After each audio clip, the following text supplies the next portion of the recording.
Thank you, everyone. When I hear introductions like that, I at first wonder who they're talking about. Let me describe my transition into the social sector as follows. It was the ignorant entering a land of the important and not knowing it.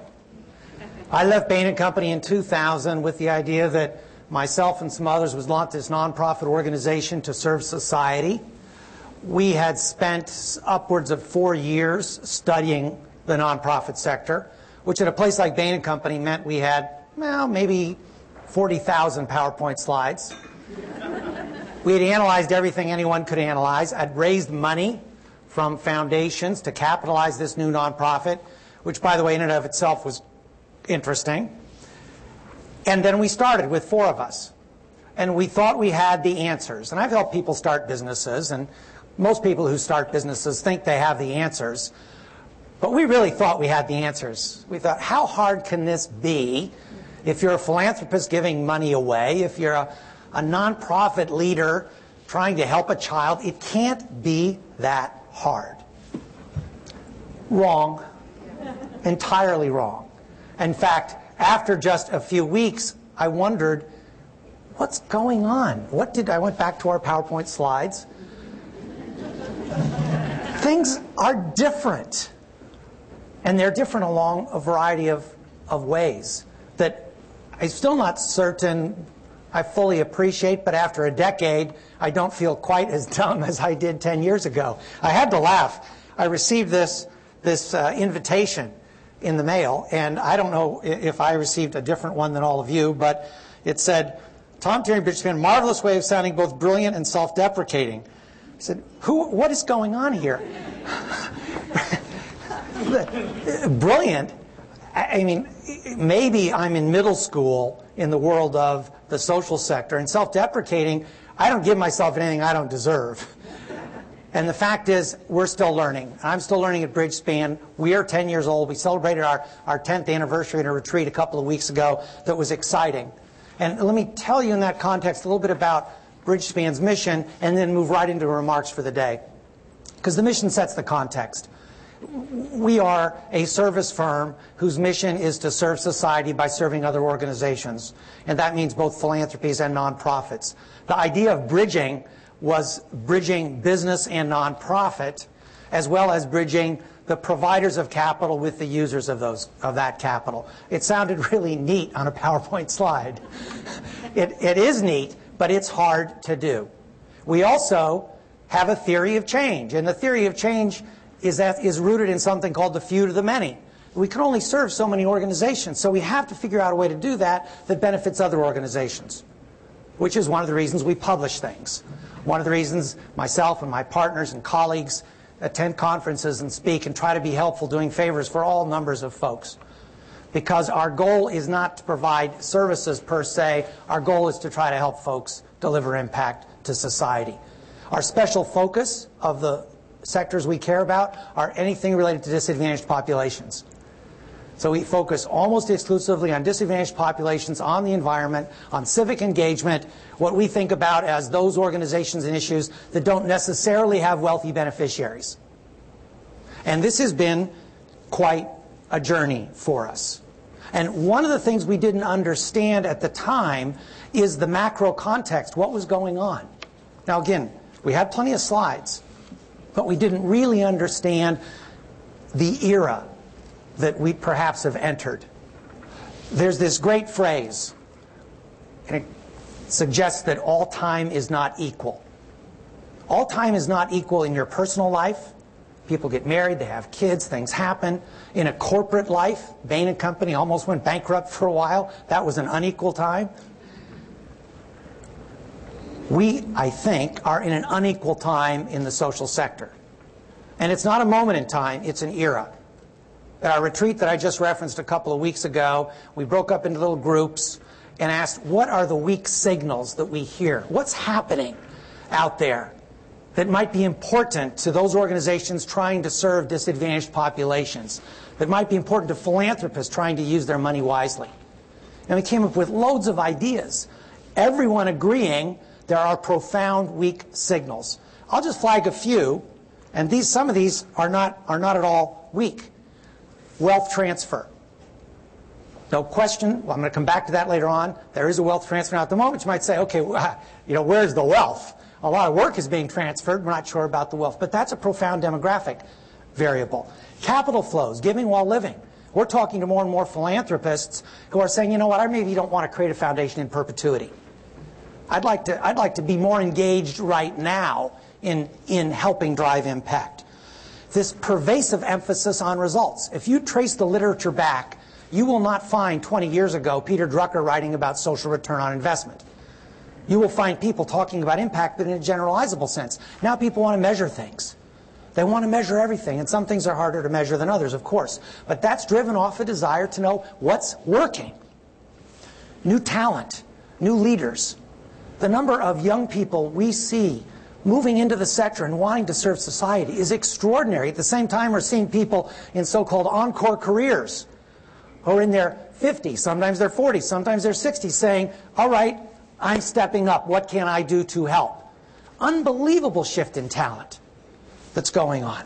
You see energy and excitement and innovation around public-private partnerships, especially right now in America, that is different than existed 15 years ago.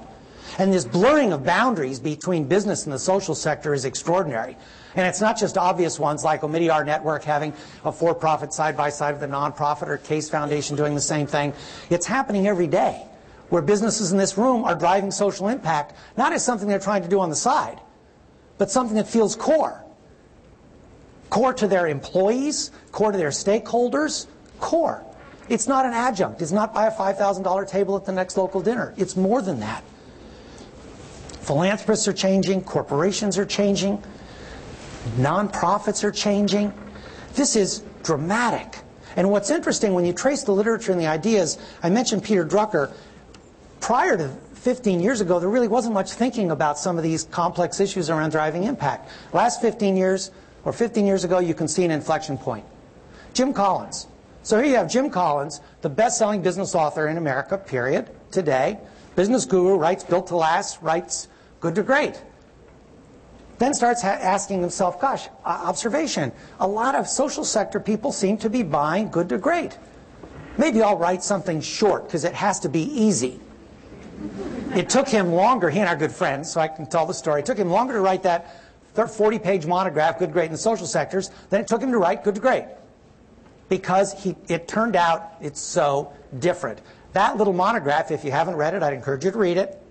That little monograph has sold hundreds and hundreds of thousands of copies, self-published by Jim Collins.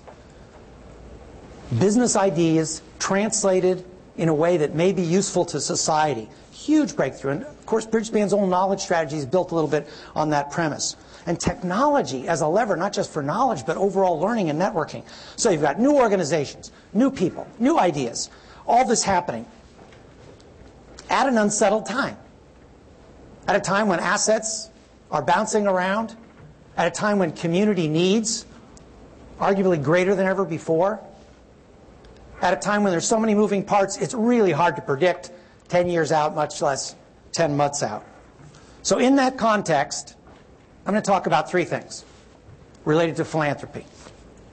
And they're all around driving toward higher impact per dollar, if you want to think about it that way. Hopefully it's helpful. The first relates to some of the lessons we've learned, why it is so hard to use philanthropy to drive change. And I'll call those the terrible truths of philanthropy. There are probably many. I'm going to flag three terrible truths, which, by the way, you all probably know, but I wish you'd told us 10 years ago. The next thing I'm going to discuss are bad habits. Now, probably none of us in this room have bad habits of any kind. Well, I do, but maybe you all don't.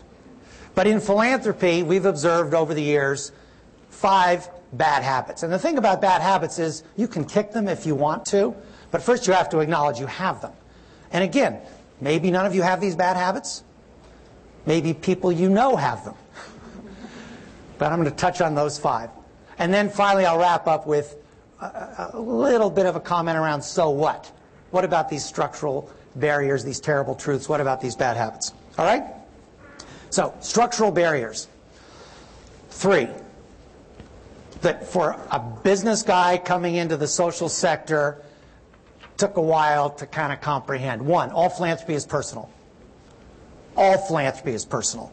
Whether it's the individual donor, person in a corporate foundation, anyone in this room, you cannot pursue philanthropy without having a point of view that is emotional, that is somehow inside. That makes it personal. You know what they say about business? It's only business. It ain't personal. This is philanthropy. It is personal. And there's some consequences of that I'll come back on. Number 2, capital markets. Business guy. We spun off Bain Capital before we spun off Bridgespan. They're in different spaces. Bain Capital, big private equity firm, led by a guy, a friend and colleague who decided to run for president, Mitt Romney. Then later on we spin off this little Bridgespan with 3 of us in a cubicle as a nonprofit. Different business models. But this issue of capital markets in the social sector is profound. Why? Because capital markets, when it comes to philanthropy, are irrational. Utterly irrational. So we'll touch on that as a structural barrier to change. And then 3rd, which took us a while to understand, in philanthropy, excellence is self-imposed.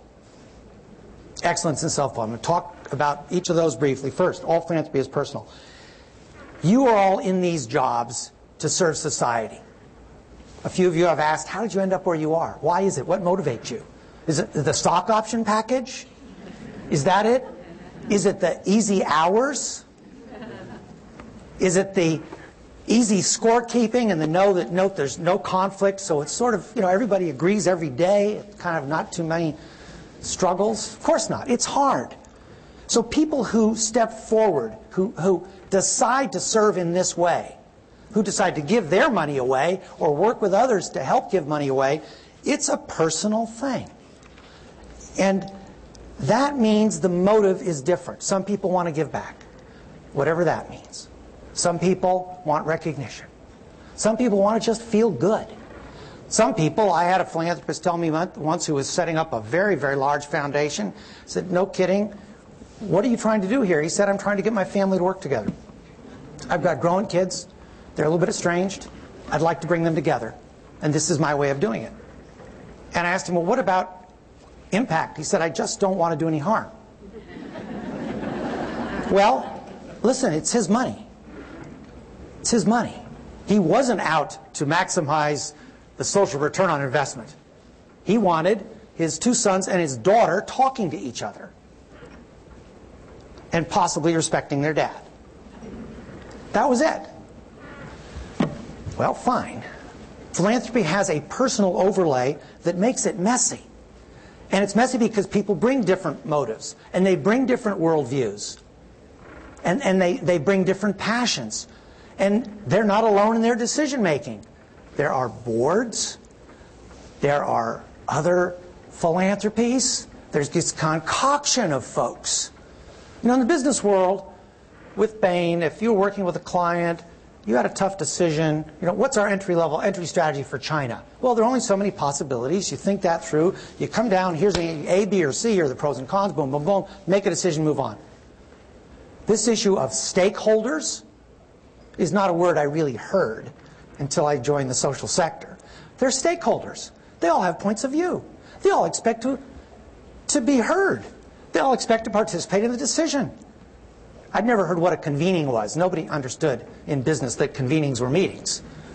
But convenings are where people build relationships and trust. So philanthropy's messy, and trying to push groups of people toward decisions that are inherently personal makes it complicated. That's a structural barrier to impact. It's a given. You all know this. I didn't. Do now. Second, capital markets. In business, take Bain Capital. If you're providing first-round capital to a nonprofit, to a business, it's risky, right? Most venture capital fails. You demand a high return. As that business goes to second round and third round, and maybe someday it's gone public, the return required declines because it's proven. The risk is down. Capital flows to things that are working and flows away from things that are not working. Does that happen in the social sector? Do the agencies, the nonprofit organizations that are really doing great serving those poor children automatically get more money over time? Do they find growth capital is chasing them down because they really want to invest? Or do once in a while they hear, you know, you're already pretty big, why do you need more money? You look better than these other organizations over here. It's not rational. How many times do people aggregate their capital and say, here's an organization that really works, here's a theory of change, here's something that really, let's all put our capital there. Forget the rest of it. Let's double down, triple down. Instead of serving 100 kids here and 100 kids there, we can serve 10,000 there and really do it well. Bigger may not be better, but this is the point. It's aggregating capital. It doesn't happen very often, does it? Because it's personal. So capital markets create a barrier. Because just because you're doing something really well, just because you figured something out or are working with agencies and organizations that are delivering impact, does not mean those agencies and organizations will get the capital they need to deliver more impact. Structural barrier. That's a terrible truth. What's the third terrible truth? In business, if you're in a marketplace, there's lots of data. If the Gap puts a purple sweater on sale, it knows that day the extent to which that SKU sold in that store, in every store. There's feedback. There's instant feedback. Some of you probably remember New Coke. Remember New Coke? So Coca-Cola, phenomenal company, really smart, spends $1 zillion, I'm sure, on consultants and focus groups and everything else in the world and comes up with, da-da, New Coke. And they put New Coke on the marketplace. And what happened?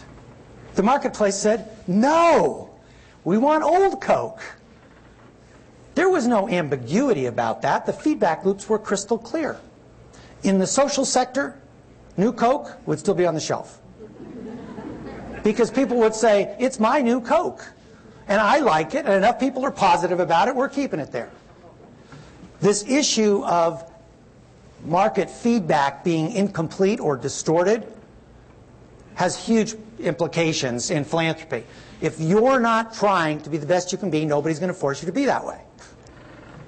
None of you are going to go out of business because your grant making got B's instead of A's. No. Some foundations are created in perpetuity. Some of yours are created in perpetuity. I'm not created in perpetuity. Any businesses created in perpetuity? Government agencies created in perpetuity? But foundations enjoy, certain foundations, this privileged place. Well, guess what? If you want to drive impact, in that context, you have to set the bar yourself. It's kind of like a cross between Lake Wobegon and the Galapagos Island. In the Galapagos Island, there are no predators. You don't have to worry about competitors in philanthropy, cleaning your lunch, taking your client. And everybody's above average. I was in this board meeting once of a very sophisticated philanthropy foundation. Really smart people, way smarter than me, but it was the end of the day. It had been like 14 hours. So I asked a question. I said, tell me about your bottom quartile of grants. Tell me about the bottom quartile. And somebody piped up, we don't have a bottom quartile. I said, how can that? Of course you have a bottom quartile. So are all the kids above average? No. It's a distribution. So if one wants to drive to philanthropic excellence, one has to decide to do that and be disciplined enough to do it. Markets won't force you to do it. Markets won't tell you that that purple sweater didn't sell. Those three terrible truths. It's personal, so it's messy and emotional. It's a heart and head thing. Capital markets don't work in your favor. And excellence is self-imposed. Make delivering impact through philanthropy, any form, in our opinion, really hard. Harder than business. It is harder to change lives in any kind of sustainable way than it is to make widgets. Period. Period.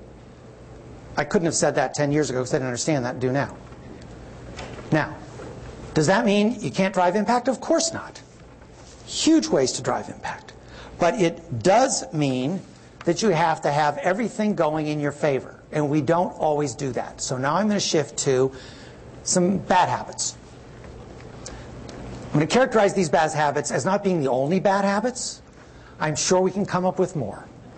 They're just bad habits that we tend to encounter. And 20% of our work is with donors, 80% with agencies, nonprofit organizations. So we work on the front lines most of the time. That's very purposeful and deliberate on our part not to get to the other side of the equation. We want to be out where the beneficiaries are, where the issues are in the communities. So that's where most of our work is. So these bad habits straddle a perspective that donors and grantees. And again, they probably don't apply to any of you, but here they are. Number one, I'll call it fuzzy-headedness. Now, fuzzy-headedness does not mean you have a hangover. Fuzzy-headedness has a simple implication, not being clear about what it is you're trying to achieve. So the question I ask is, what's an A? You're making a grant, you've got an initiative, what's an A? I don't want to know what activities you're going to do. I don't want to know what big visions one has. What's an A versus a C? 3 years from now, 5 years from now, next week, what's an A versus a C? If one's not really clear about that, a bunch of other downstream problems can occur. That's fuzzy-headedness. So for example, clarity around outputs could be, people say we want to solve global warming. None of you in the room are saying that, I know. But solve global warming. Solve global warming? You're giving away $2 million a year, you're going to solve global warming? How is that going to happen? Could you connect the dots between your $2 million a year and your 3-person staff and global warming for me? Some people will say, we want to eliminate poverty in our community. That sounds great. That's a lovely mission. It's not what you're going to hold yourself accountable for. It's not what an A is versus a C. I didn't go to a fancy college. I went to UC Davis. When I graduated from UC Davis, I was a bus driver, which it turns out, by the way, if you haven't ever been a bus driver, it's a phenomenal job. You almost always know where you are. You start and you stop. Most people are friendly. It's just a great job. But for me, it didn't last. The issue about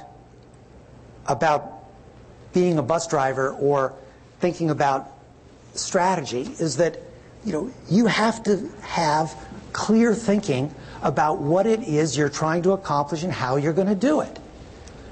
You can't just kind of drive the bus. There's a New Yorker cartoon that's a famous little cartoon, and it has a professor type, frizzly hair, Einstein-like, at the board, loads of equations that none of us would ever understand at the board. He's pointing at colleagues there, and he points and says, and now, and here, a miracle occurs. And sometimes that's a fuzzy-headedness. We're going to eliminate poverty in this town. How will we know when we're doing? What's an A? Not sure. It's all pass-fail. Generally, how's it going to happen? And then a miracle occurs. A great illustration, which is an environmental illustration, it's easy to capture. The Regional Land Trust wants to preserve 10% of a particular ecosystem. That's its A, 10%. Right? They launch a capital campaign. They're going like crazy with this capital campaign. And they're friends of mine. I said, now, okay, let's say you're perfectly successful in the capital campaign. What's the percentage today? It's at 2. If you hit the ball out of the park in the capital campaign, what do you get to? 2.1. Okay, 2.1. But you're aiming for 10. Yes. How are you going to get from 2.1 to 10? Well, people are going to see how important it is, and more money's going to come in, other people's money and government funding and this. Who are the people? Who are the people you think are going to write checks who are not now writing checks that are going to get you from 2.1 to 9? What are the government laws that are going to be passed to preserve that space, and how are those going to happen? Wishful thinking, missing middle, and then a miracle occurs. Fuzzy-headedness. Bad habit number 1. Believe it or not, there are 5. Bad habit number 2, which some of you from earlier conversations are acutely aware of and actually making great progress on. I'll call it flying solo. The great irony in philanthropy is that individual wealth really can't accomplish very much by acting individually. And we always have to relearn that. None of us can do very much acting individually. You can mentor one child. It's that old starfish, the starfish on the beach.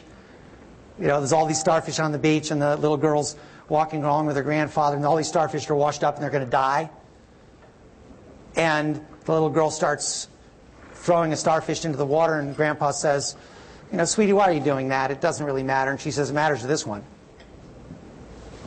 And that's a terrific kind of emotional response. But what about all the other starfish?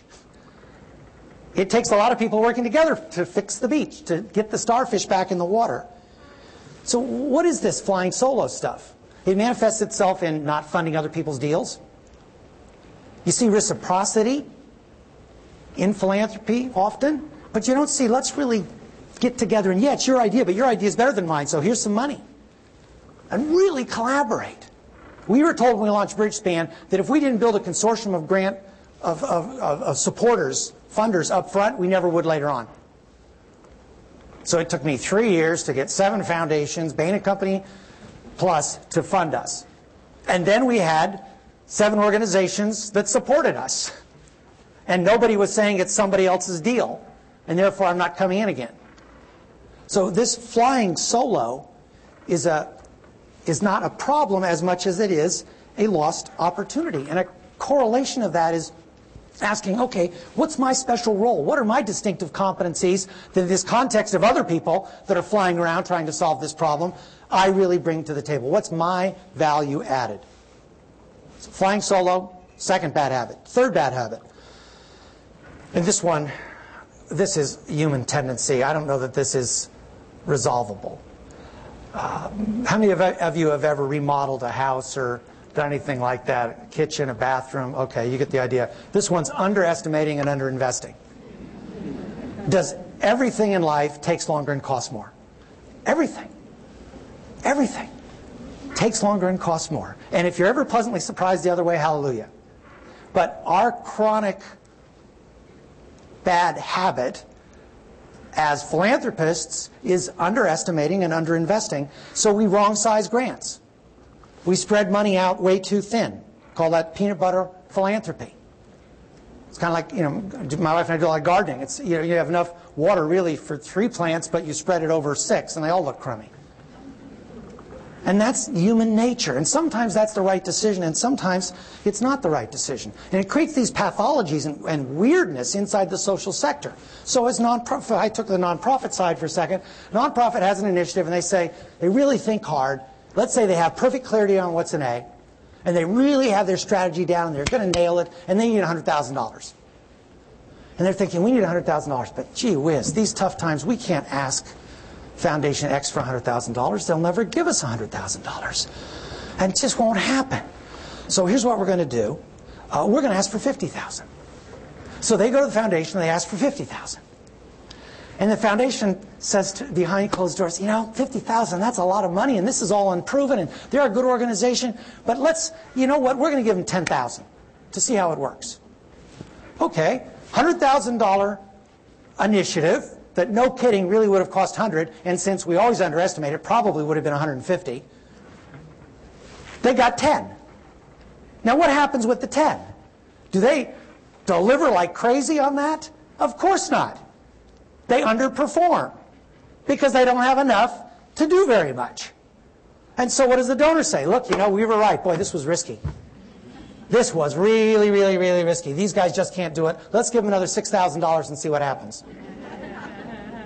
And by the way, since we're not going to fly solo, how about you put in another 4, we'll give them another $10,000. Is that bad? Does that do harm? It could do harm. But it certainly is a bad habit that encumbers impact. Another element of this underestimating and underinvesting, which again some of us here today talked about, is the tendency to a little bit avoid capacity building, meaning investing in the organization. And this is interesting, because in the business world, this is something business has right. They have an easier time measuring outputs, so they don't worry as much about measuring inputs. I fly around a lot, and I worry about various elements of an airplane, but I hope they're spending a lot on maintenance. A high-cost airline that spends a lot on maintenance, as far as I'm concerned, is a good airline. Just like I'd rather go to a hospital that has really expensive equipment and highly paid staff. I'd much prefer that to the opposite. I'd rather have my kids go to a school that's really a great school with well-paid teachers and up-to-date facilities, as opposed to being the cheapest school in town. All of those situations, you're looking for outputs. You want results. You're not measuring on inputs. But because social sector is hard to measure on outputs, we easily default to inputs. So you see people, nonprofits, being rated on their overhead cost structures. Nothing could be as absurd as making philanthropic decisions based on somebody's cost structure. It is one of the stupidest pathologies I've ever encountered in my life. Period. And yet it happens all the time. And it doesn't say that costs shouldn't be taken into consideration. Because of course, if somebody's wasting money on extra rent, of course that's bad overhead. But there's good overhead. We see these nonprofit leaders that are being burned out beyond any hope. And their board will not let them hire a chief operating officer. Because it's too expensive. We can't afford it. We see people masquerading as chief financial officers who can barely be bookkeepers. Because they can't afford anybody that looks like a CFO, because the board or who other donors don't like that. It adds to their overhead. We see more accounting gimmicks than you'd ever find in business. So that executive director's time is charged 4 different ways. It ain't overhead. Everything's tied to projects. Government doesn't make this any easier, does it? So this notion that all overhead is bad is a habit that can constrain the growth of organizations. And it's based on the kind of assumption that an A-level impact can be delivered by a C-level team. And that might be okay for certain short-term projects, but it may not be okay if you're worried about building the capacity over the next decade of that organization. 2 more bad habits. The next one builds off the last one. I'll call it nonprofit neglect. In business, there's a phrase, at least that we used at Bain & Company with clients and so forth. Nothing matters more than having the right people in the right jobs at the right time. Nothing.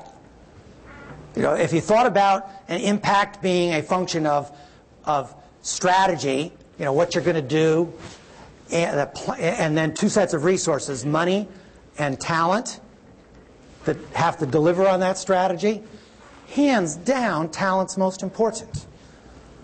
Talent's most important. If you have the right people in the job, they'll sort of figure out the strategy. And unless they're grossly undercapitalized, over time, that'll work out a little bit. But if you have the wrong people in the job, you're toast. You just can't do it. And so this notion that Jim Collins, by the way, refers to as first who's on the bus and what seat they're in, first who, is a bad habit that philanthropists have in not investing enough in thinking about first who. Who really are the organizations that we want to support? Who are the individuals in those organizations? Not just, by the way, the executive director, but that chief operating officer, if they're fortunate enough to have one, that chief financial officer, the management bench, as well as the programmatic bench. First who? You're betting on people at the end of the day, period. And by the way, this issue of good, bad overhead and this issue of betting on people is exactly true in all your organizations as well. I was at a board meeting of another foundation, again, just doing a favor last month. This was in the San Francisco Bay Area. And the executive director, brilliant, all these brilliant people, executive director was really proud that their overhead was at 5%. And was telling the board about how their overhead is 5% and showing data on other foundations that were at 12 or 15%, which, by the way, is like comparing apples and oranges and elephants and giraffes, because you've got big foundations, little foundations, different programs, big grants, little grants. That's complete BS. You don't benchmark cross industries. You don't compare an internet company with an automobile company, but that's what this data does. So that's problem 1. But the idea that 5% was automatically good, why? If you spent 9%, might you get higher impact because you're adding more value? Or are you not adding value at 5 and it should really be 3? I don't know the answer to that question. But this same sort of simple-mindedness that all overhead is bad and that people don't matter as much as programs, that is, the people who deliver the programs don't matter as much as the programs, becomes a bad habit. Last bad habit. Chronic complacency. Now this one is a tough one to swallow in the following way. There's not a complacent person in this room. That's for sure. My guess is most of you work on the weekends. Most of you think about the causes that you care about at night when you're trying to go to sleep. My guess is most of you are on email all the time and doing things and care deeply. That's not what I'm referring to here. I'm referring to something else. In marketplaces where you have dynamics, you kind of get better or die. There are lots of analysis on this, lots of research around learning curves and things like that. Over time, costs come down, quality goes up. You have to compete. And the reason is it's a competitive environment, and if you don't get better, somebody else is going to whoop you because they're going to figure out a better way to do it. So you have to get better or perish. You have to. It's the Galapagos thing again. Chronic complacency occurs when you're not asking yourself hard questions about, for example, how do we double our impact per dollar? How do we do that? How do we use our non-financial resources, our voice, our ability to build collaborations, our ability to help out uniquely by the creation of intellectual property or ideas or networks? How do we get better over time? The chronic complacency is that it's easy to treat the class as a pass-fail. Now, when I was at Davis, one of my first classes was tractor driving. It was pass-fail. If you failed, you didn't get on the tractor again. So that was cool. I liked pass-fail classes. I didn't study as much. I got to work more to make money. Well, if you're not careful, you can begin to treat your performance like a pass-fail class. And not ask myself, remember excellence is self-imposed, how do we get 10% better next year than we are this year? How do we get better? Really better? How do we think creatively? And this complacency, you can get caught up in kind of trying to measure everything, and it's not that hard. A lot of these things aren't that hard. It's just saying, how are we going to get better next year than we are this year? So, pause. Structural barriers. Structural barriers, terrible truths that make delivering impact pretty darn hard in this space. Some bad habits that some folks have occasionally, once in a while, not that often, that get in the way. Self-imposed. So what do you do about it? What do you do about it? Here's one thing I'm sure about. There's no answer to what you do about it that applies to everybody here. And the reason is, you're all in such different situations.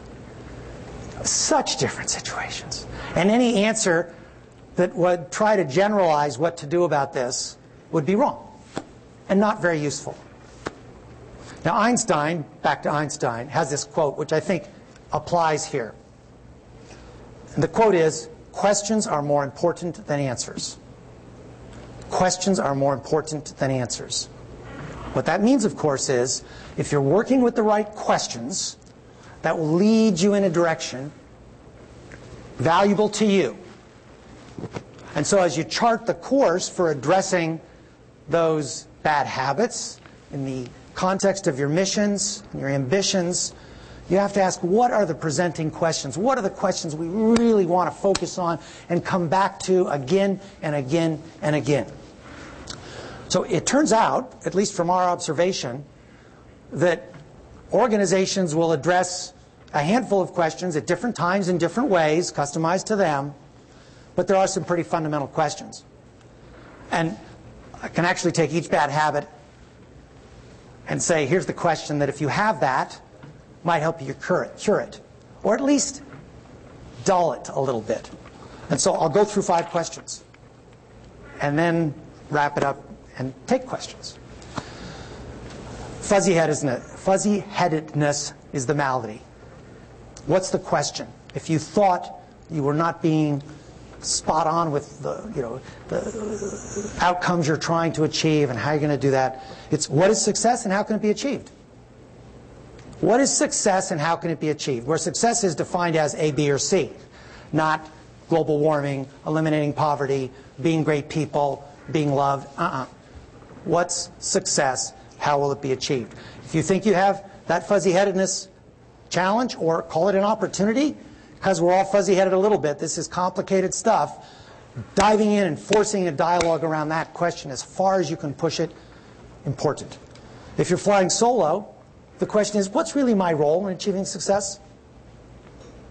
What's my distinctive value added? One of the challenges with philanthropy, and it's an emotional one, is it's easy to feel it's all about me because it's my money, and people tell you how great you are when you're giving money away. But of course, it's not about you. It's about the kids. It's about the communities. It's about the next generation. So asking, what is your real role? What do you bring to the table besides money that can drive change? And who should you be collaborating with and in what way? So that's flying solo. Underinvesting and underestimating and underinvesting. What does it really take to get the job done? No kidding. What does it really take? So in that nonprofit that came back with that $50,000 proposal, say, is that enough? What would you do if you had more money? How many times do you ever ask a nonprofit who's coming in with a request for X, what would you do if you had more money? Especially not nowadays. What does that really cost? Don't tell me what you're raising for me. What does it really cost? If it costs $200,000, let's acknowledge it costs $200,000 and try to bring some other donors in. But let's not pretend it costs $50,000. Everybody's tendency is to lowball. So the antidote to underestimating and therefore underinvesting is to ask, no kidding, what will this cost? Nonprofit neglect, question there is, how do we really effectively partner with grantees? How do you do that? One of the issues that we encounter all the time is that grantees have no incentive to give their donors tough feedback. And the only kind of feedback that really matters in life is well-meaning negative feedback. Pats in the back are nice once in a while and have a half-life of about 60 seconds. It's the negative stuff, saying, you know, you could have done X a little bit better. By and large, it's a career-limiting move and a funding risk for nonprofits to tell you all where you're screwing up. So how do you open those lines of communication? It's never going to be transparent because you have different sets of incentives. But with some foundations, you need to be some grantees more connected than others. So chronic nonprofit neglect. Chronic complacency is the simple question there, is periodically ask how we get better over time. How do we get better over time? How are we going to be better 5 years from now than we are today? Or 5 years from now, is it just more of the same? So if God were keeping score and we knew exactly that this year we're going to get 17 units of impact for our money, then 5 years from now we're going to get 17 units of impact for our money. Who wants that? Which of our communities can tolerate that? Of course, nobody wants that. Nobody can tolerate that. But you're not going to change that unless you wrestle with that tough question. How are we going to get better over time? Therefore, the key here is to pursue rigorous inquiry. It's not to try to find pat answers. And it's to pursue this inquiry on a regular basis. So the organizations that we see that are driving hard, that are doing the best that's possible within those terrible truths to drive impact, they're wrestling with these tough questions all the time. All the time. I'm going to end on good news. Because I'm an optimist, and I actually think, going back to where we started, this is a very unusual time. And I think despite these terrible truths and the barriers to driving change, and despite the bad habits one can observe, we are in an extraordinary time. And it is so extraordinary that I predict, I don't usually predict, but I predict 10 years from now, people look back, they're going to look at this as an amazing philanthropic era, what we're in right now. And why is that? It's for some of the reasons we talk about up front. It's more donors, more active donors giving while living. It's the practice and intellectual advances in sort of focusing on the field of philanthropy and how to drive impact. It's collaboration across individuals and organizations that weren't previously collaborating. It's that new talent flow coming in, saying, how do we do things better? Whether they're 22 on Twitter trying to figure out something, or whether they're 65. They're asking, how do we do things better? It's media and the world paying more attention to this space. It's government saying, let's collaborate. Let's figure out, let's scale what works. We're starting the Social Innovation Fund. Let's try to figure that out. It's people asking questions, striving for better answers in a more aggressive way than ever before. It's using non-financial levers. It's asking, okay, we only have so much money, but we have a voice we can use as donors. We have relationships we can build on as donors. We can create the ideas that others can emulate and serve others. What do we really bring to the table? So I think right now we're all privileged to be at a time when, despite it kind of feels hard because of the ups and downs of the marketplace, it's actually forced creativity. It's forced innovation. It's forced people asking some of these questions and other questions. And I'll leave you with one fact, which is, this is an estimate. If you looked at the amount of money that went into foundation vehicles, so I'll say foundation-type vehicles in the 20th century, which, by the way, is a noble fact, because there's been research done, and you can actually track the amount of money going back to Carnegie, Ford, and everybody else, all the way through the turn of the century. That's X dollars. And then you say, okay, how much money, conservatively, based on the wealth we know is in society today, is likely to flow into those kinds of vehicles in the next 50 years? 100 years, 50 years. We're not assuming the stock market zooms up forever, base case analysis. What's the ratio of 50 years in constant dollars to 100 years? It's 10 to 1. It's 10 to 1. 10 times more money will flow into foundation-like vehicles, donor-advised funds, you name it, base case. We have the first 10 years already, right? Between 2000 and 2050, than the entire 20th century. So I'm not that good at math, as a bus driver, but what if that money's impact on a per dollar basis could be increased 10%? 10%. That equates to the entire philanthropy of the century. Wow. Wow. So you all are in a position to do that. And I know some of you are working on it really hard right now. And it's just great to serve you and be here today and in some small way perhaps be helpful. So thank you very much. You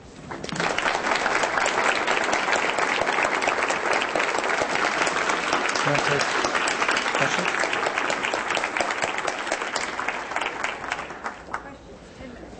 10 minutes of questions. Okay, 10's the number. Happy to take questions on anything, on whatever might be helpful. I could cold call. It's more fun if I do that. Questions on anything? Social sector related, please. Yes? We're interested in the question of social enterprise, sort of thinking beyond philanthropy, but thinking about how businesses... Hi, I'm Ted Carroll with Leadership Greater Hartford, and I want to direct a question around a broader issue of social enterprise, where we're thinking how businesses might be organized differently or focused differently, what some have termed the triple bottom line, not just focused on today's profits or tomorrow's profits, but the longer-term economic stability of the organization, but also employee health, and also community health. Has any of your work embraced those concepts as well? So you all heard the question about triple bottom line. Yes, slightly. Bridgespan's a nonprofit, and our charter and central mission is to help philanthropies and nonprofit organizations. So for many years, we in fact said no to corporations. Not that we have anything against corporations, but we knew that was not central. There are now two corporations, one of which is B of A, is here today, and the other which actually is Goldman Sachs, that we are working with in various ways. In both those cases, what one might have in the past called corporate social responsibility is, in our estimate, core to what they're doing. It's not an add-on. It's not something that's parked over here in the corporate foundation, and nothing's wrong with that, and we're giving money away, and it's kind of a marketing activity, which is useful. We'll take the money. Our communities will take the money. It's great. But these organizations see it as core. IBM's another one where we've helped out. We do executive search. We do a lot of issues around talent because we found these nonprofits don't have the access to CFOs and COOs. So that's how we came to know some of these organizations. And our view, and it's not an educated view, we don't have much data on this, but is that some organizations are starting to treat this triple bottom line, if you will, as actually core rather than ancillary. Now, in many cases, it's still ancillary, but if we had a wish for the next decade, it's that more organizations think about it as core. If IBM were here, from the conversations we've had with them, they would say that their efforts, which have spanned a couple of decades now, I think, have been instrumental in employee retention, have been instrumental in client retention. They would say it's one of the reasons they enjoy the position they do in China and in India, because they've had so much social impact that they can actually measure in terms of volunteers and other things that it has helped their brand. The Goldman Sachs, the 10,000 Small Business Initiative, which they launched in the United States, which some might say, gosh, that was a reaction to their PR. It wasn't. That was in the pipeline for 18 months. And that really was, and it is, an initiative that builds on their core competencies to try to serve communities and small businesses around the country. That's phenomenal. That's a win-win-win-win-win. So how many organizations will be progressive and creative and innovative enough to actually see how those are not either or? This notion that, corporations exist for shareholders and shareholders only want financial returns. My personal view is that's wrong. Shareholders all live someplace. And yes, they want financial returns, but they want enduring companies too. And enduring companies require employees that value the place. And one thing that is certain about this next generation of employees, and everybody writes about this, and all of us probably work with these younger folks, they aren't signing up for 30 years. My dad worked in a factory for 35 years making Colgate toothpaste. Do you know anybody in their 20s who's signing up to work someplace for 35 years? No. I mean, 35 months would be kind of amazing. And so that labor mobility, people have more choices. And they also, I think some of us would say, are trying to maximize a fuller view of what a life is. So the net worth versus self-worth. It's not there aren't folks that want money. People want money, but they're thinking about it a little bit beyond that. So if that's true, if it's true that people in their 20s and 30s are starting to see that differently, the corporations that evolve to accommodate those people, because they are clients, just like paying clients, the people you pay are just as important as the people who pay you, then they'll have to change. Incomplete answer. Yes, please.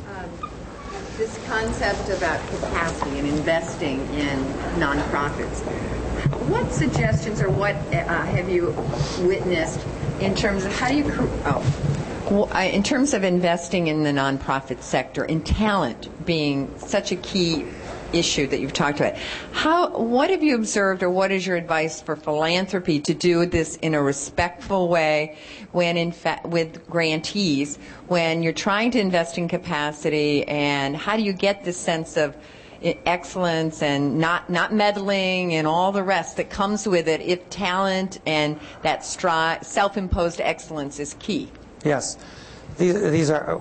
If someone asks another question, could you make it simpler, please? The issue of talent is complicated for a variety of reasons. Let me cite the reasons and then suggest some ideas. It's complicated, one, because donors don't like to fund it because it feels like overhead. But at the same time, for the NGOs, most of the people running, especially community service-based organizations, social and disadvantaged organizations serve disadvantaged populations, they didn't end up in that position to be general managers. And they will say, listen, if I had the money to hire a COO, I'd rather give it to kids. And by the way, if I had a COO, I actually wouldn't know what to do with him. What does that stand for again? And so you have a problem on both sides of this dynamic. You have NGOs that actually are not inclined to be management related. In fact, the phrase we use, in fact, we wrote an article on this one, that most NGOs are overled and undermanaged. So they're overled in the sense of, let's take the hill, let's do this, we can get the troops going, and they're disastrously undermanaged. Disastrously. Now, for a business guy, you don't score points without the management part. So part of the trick on this, I think, is for philanthropists to pick the spots where management really matters to achieving the outcomes, because sometimes it doesn't. If you're trying to scale an NGO or create sustainability in a community because it's providing a pivotal set of services, management really matters. So then you have to have that conversation. You have to say, we're going to fund capacity, but here's what we need. We do need to hire a CFO. And by the way, we got to really be involved. I was talking to someone the other day about this. This is not a recommendation even remotely, but it's an interesting model. With Omidyar Network, and I'm on eBay's board, so I love technology. I'm born in San Francisco. I'm bi-coastal for a reason, which is United Airlines likes that, but otherwise it's complicated. So Matt Bannock is running the Omidyar Network. Matt's a wonderful man. He was a general manager. He was a consultant before that. eBay, very successful, one of the top few people. Went to run Pierre and Pam's foundation, which is partly for-profit, investing in venture capital kind of things, and partly a real foundation. When they make a grant, a significant grant to an organization where capacity matters, they go on the board. They go on the board. So Matt's on a board. His partners are on boards. Now, they can't do this very often, obviously, but they treat it exactly as you would if at Bain Capital, where you take a board seat. Now, clearly, you all can't be doing this all the time. But that is another way to stay close to the organization, to begin to think about capacity building. So, but it won't work at all if you don't pick the right organizations to start with. So, issue one is which organizations really matter in terms of your own strategies for impact, where capacity building is important. It's the first who. If you have somebody that's a zealot that doesn't believe in management, you're going to have a hard time to give that person a new view of the world. And then you invest in it. And what we've found, by the way, is that a little bit goes a long way. You don't have to turn these places into superstar management outfits. Just a little bit. Just a little bit of operational excellence. How about a performance review every 2 years? How about this year's laptop instead of last decade's laptop? Just little things that will dramatically improve productivity, and actually, in doing so, it helps out their lifestyle a little bit. So we have probably time for one more question, I think. Is that? I'm getting, yes, please.